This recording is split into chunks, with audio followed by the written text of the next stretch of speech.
The shack in the woods. Have you ever lived somewhere for so long and discovered something you had not noticed after years of living there? Well, let me get off to a better start.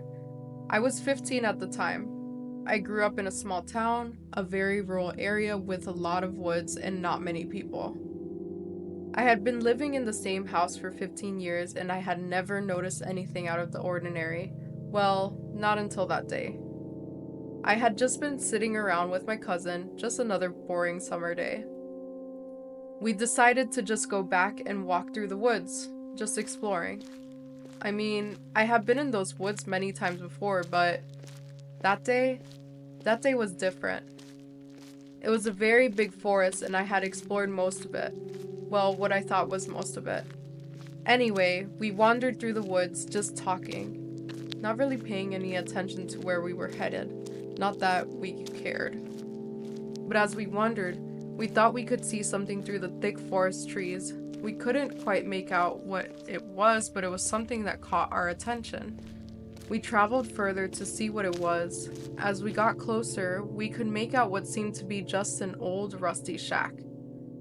We tried looking in the windows, but they were boarded up, which reinforced the thought that it was just some old building abandoned years ago. We didn't think much of it, seeing as how we lived in a place that had many old buildings and houses that were left many years ago and has been grown over by the forest. It was getting pretty late and we decided to head back to the house, not thinking much of the little shack we had just discovered. I mean, it looked like it had not been touched for many years and we could always come back some other time, so we headed back. Maybe 3 or 4 days later, I had my cousin over again, and we had nothing to do, so we decided to go back and maybe get into the shack. We got back to the shack and tried to open the door, but it wouldn't open, probably boarded up from the inside.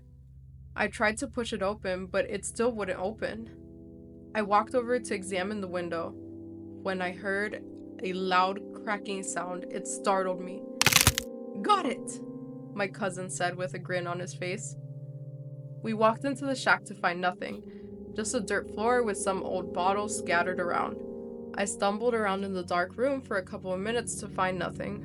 But suddenly, my cousin found what looked to be a sheet of metal. It looked like the same metal that the walls were made of. It was lying in the corner of the room. I walked over to look at it. "Maybe a piece of the wall that had not been put up yet," I said to my cousin. He replied, "Maybe there's something underneath it."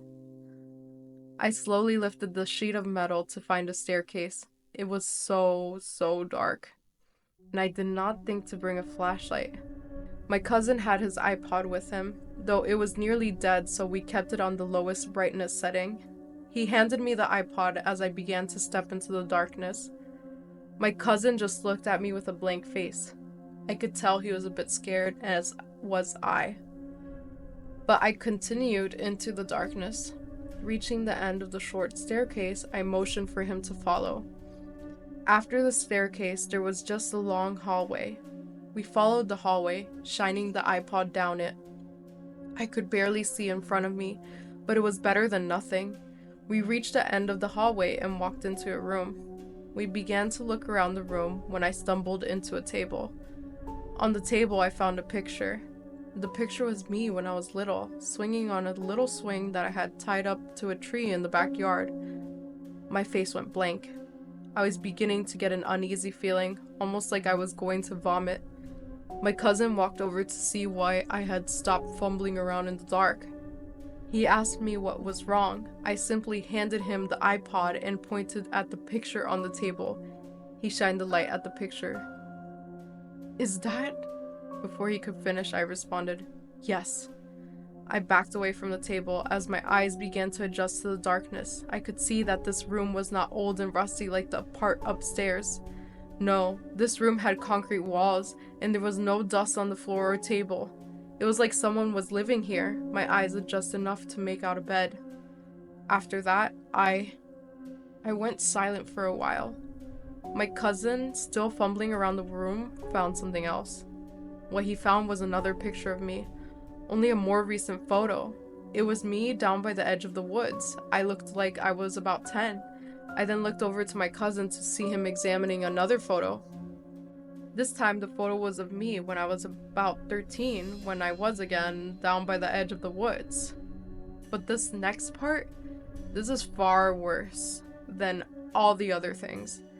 I found a picture of me and my cousin. It was just the other day when we first discovered the shack. Whatever was watching me is still around, I said to my cousin in a very quiet voice, barely getting the words out. My cousin slowly walked over to me as the light of the iPod shined on the photo. The iPod went dead. We were left alone, in the dark, and something was watching us. We heard the sound of footsteps behind us. Suddenly, a light turned on, followed by a loud noise, not like any I have ever heard before. The sound of something blunt hitting human flesh and bone. I heard the blood-curdling scream of my cousin. After that, I got hit by something blunt and was knocked unconscious. I was awoken by the sound of birds chirping. I was laying at the edge of my woods. My cousin was gone. I walked back to the house and got into my bed and passed out, not even wondering where my cousin was. I woke up the next day to a massive headache. My mom walked into my room. "I have some bad news," she said to me in a sad voice, almost like she was about to cry. I looked up at her. "Your cousin has gone missing." Everything slowed down. I looked around my room, remembering what just happened the night before. I just couldn't imagine him being gone. He was my best friend, and he is just gone. Just disappeared from my life. It's all because of me. If I would have just left the stupid shack alone. It has been almost 5 years since that day. To this day, we have not seen my cousin. No one really knew what happened that day. I have never told anyone until today. Today I awoke to the sound of the doorbell. I was home alone. I opened the door to find no one there. I looked around until I looked down. There was a folder. I picked up the folder and brought it inside. I went into my room and sat down at my desk and opened the folder. The folder consisted of pictures of me when I was little. There had been the pictures that I had seen that night. Horrible memories flooded my head. I found a picture of me laying on the floor unconscious in a dark room. Then I looked at the next picture. It was my cousin. My face went pale. He was laying on the ground with a massive wound in the head. There was so much blood. I put my hand over my mouth, trying to prevent myself from vomiting.